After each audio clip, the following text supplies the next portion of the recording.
shoots! Goal! And some of the best managers I played for insisted on starting games as you mean to go on. And we've just seen a very important opening goal from an extremely talented individual who looks primed for more.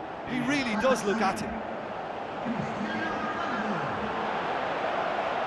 Well, he was never going to miss from there. So much to aim at.